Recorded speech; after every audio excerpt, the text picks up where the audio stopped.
A certain king had a beautiful garden, and in the garden stood a tree which bore golden apples.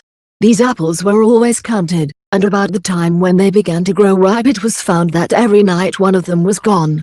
The king became very angry at this, and ordered the gardener to keep watch all night under the tree.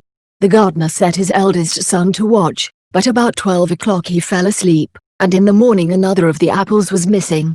Then the second son was ordered to watch, and at midnight he too fell asleep, and in the morning another apple was gone. Then the third son offered to keep watch, but the gardener at first would not let him, for fear some harm should come to him. However, at last he consented, and the young man laid himself under the tree to watch. As the clock struck 12, he heard a rustling noise in the air, and a bird came flying that was of pure gold, and as it was snapping at one of the apples with its beak, the gardener's son jumped up and shot an arrow at it.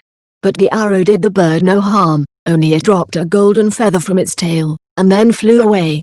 The golden feather was brought to the king in the morning, and all the council was called together. Everyone agreed that it was worth more than all the wealth of the kingdom, but the king said, "One feather is of no use to me, I must have the whole bird." Then the gardener's eldest son set out and thought to find the golden bird very easily, and when he had gone but a little way, he came to a wood, and by the side of the wood he saw a fox sitting, so he took his bow and made ready to shoot at it.